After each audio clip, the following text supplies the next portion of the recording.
Fight Commentary Breakdowns here. This is Jerry and Wyatt. And guys, we have a bare-knuckle match.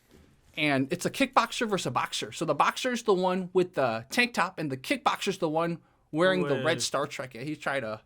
That kick was a little too telegraphed, huh? Yeah, that missed. Yeah. He's a little scared, man. This kickboxer's a little scared. He got jabbed. Oof. Overextending the punches. Yeah. Neither of these guys look like they're really high level of boxing or kickboxing because neither of them are really feinting with too much confidence and moving. Like they're moving like they're still finding their balance and shit. Mm-hmm.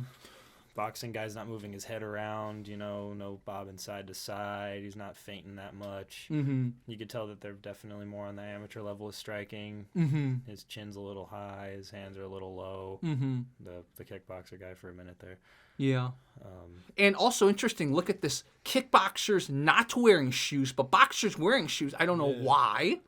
Also, if I was the boxer, just as a boxer myself, even if they're not going to be landing every time, throw out more jabs. Stay active with it. He's not throwing anything. Mm-hmm. If you're a pure boxer and you're trying to go up against a guy who's kicking, you got to stay active. You got to be throwing punches because they're just going to move around and kick your legs off if you just stand in front of them bobbing around trying to look for a perfect shot. You got to give them something to think about.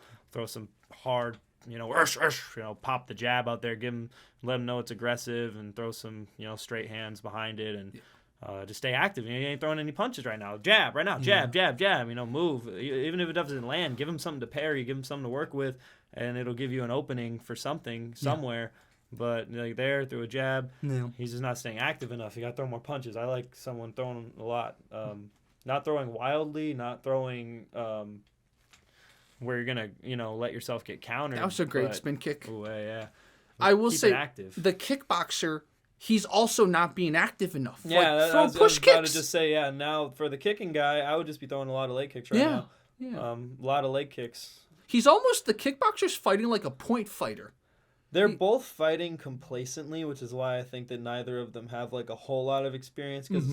I'm not a professional striker, but I do have years and years of experience in striking, and I could tell that, from my own personal experience, in my first couple of years, sparring looks kind of like this, where you're committing, but you're not committing all the way. But when you get to a higher level, you start to come forward a little more. They won't be waiting so much. Higher level guys don't wait this much unless they're setting something up with feints and movement. But they're not really setting up as much as they're waiting for the right moment. You can't really wait for the perfect moment. Yeah. Sometimes you have to make the moment happen. Yeah. And you create the moment through feints and through jabs and through making opportunities. You don't always find an opportunity. You have to create an opportunity. That makes sense. And these guys are waiting because they don't necessarily know how to create opportunities. I will say the confound might be they haven't been used to fighting bare knuckle. So there might be a hesitancy there.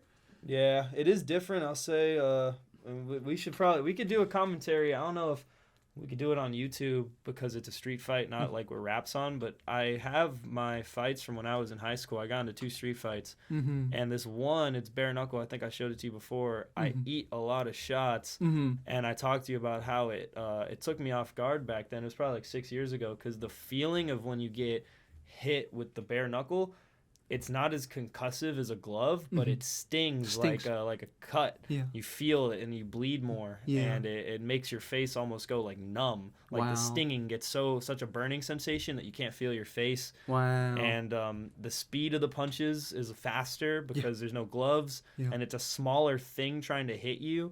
So sometimes you go to block, and a glove you would have blocked it, but since it's a small fist, it slips in, so the defense is a little off. And it definitely threw me off guard. Being bare knuckle, so standing count, I think. Yeah, they're giving them a standing count. They finally started swinging. As you were talking about swinging, they started swinging. There we go. Yeah. See, when someone gets in there, something happens. This would have happened earlier in the first round if they started fighting like that. Yeah, exactly. Sometimes you have to just get past that hesitancy and just realize, okay, I got hit. All right. Yeah. You see bare knuckle boxing when they do it. At first, they're kind of, but then once they land a few, they're like, okay, all right, I can take it. Right.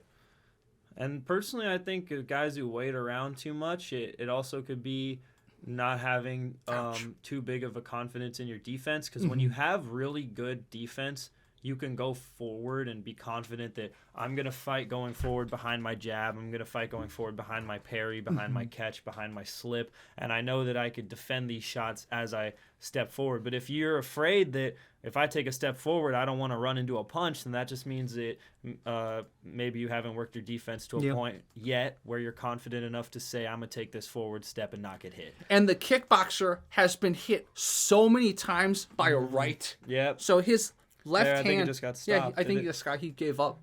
Yeah. That's the thing is the kickboxer wasn't using his leg kicks to his advantage to keep at that kicking distance, and he let this guy get in with the punches. He doesn't have great punching defense. He's not a boxer himself. Yeah.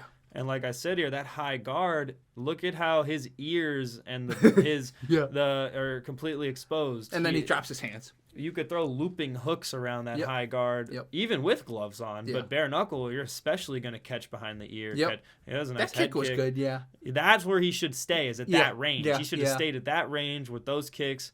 There, the kicks right there. Move back. Throw a leg kick now. Throw another leg kick. Throw another leg kick. Throw another leg kick. You could have thrown them. Stay at that kicking range. Yeah. There, throw another kick. Don't worry about trying to land low. hands. Oof, the hands being low, not good. See that?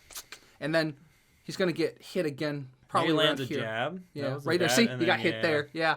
That left hand too low. He's doing some weird stance switching too. He threw it from being in the front, and then he bring his leg to the back. There, he crossed his feet. Yeah. He has a flinch response, I noticed. He kind of turns his head the other way sometimes.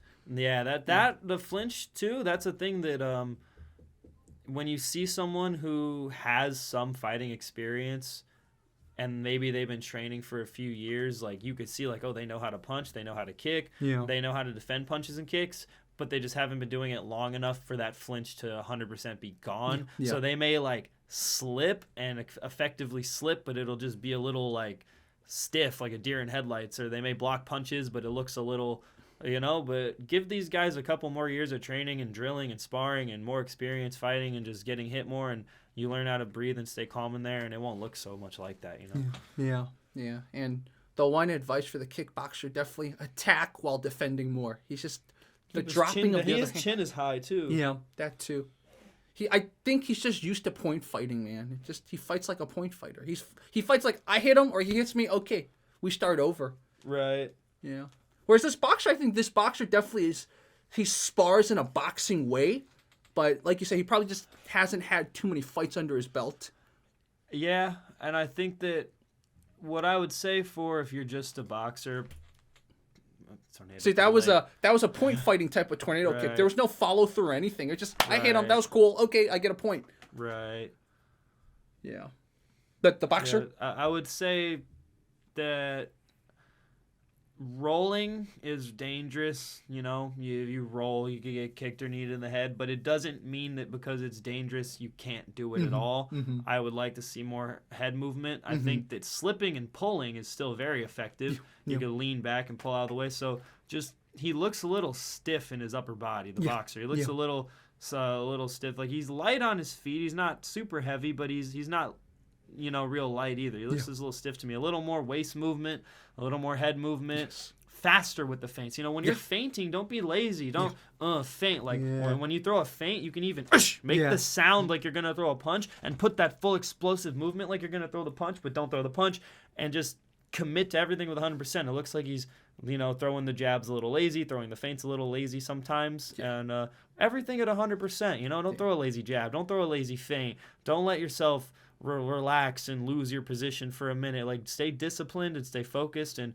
everything perfect. Try to make everything perfect, and be hard on yourself. Be hard on yourself about your technique. Like right there, lighten up on the feet. That's better.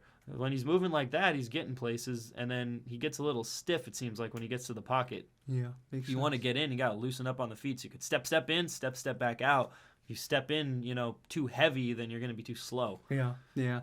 And I will just emphasize, because this is something I'm going to try. I've never thought about it, but when I feint, I'm going to start making a sound too. Get so many better reactions out of sparring partners when I feint with sounds. Okay. And with body movements. Like, to me, a feint isn't just one thing. It's all incorporating everything that you would do in your punch, but just stopping short of the punch. Yeah. I still turn my waist and pull the rear shoulder back and step the foot a little bit and go and make a sound so that the person really reacts to it. Because they're not just going to react to me flicking my wrist, because that doesn't look like a jab. If every time I throw a jab, I move my hips, I pull my shoulder back, I make a sound, I do a certain thing with my body, then my opponent's brain is only going to react and register a strike coming their way if I make a similar movement to that strike. Yeah, makes sense.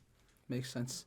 Yeah, so great tips from Wyatt. And guys, I will put Wyatt's channel in the cards, end cards, description, etc. So definitely go follow him. Thank you, Wyatt.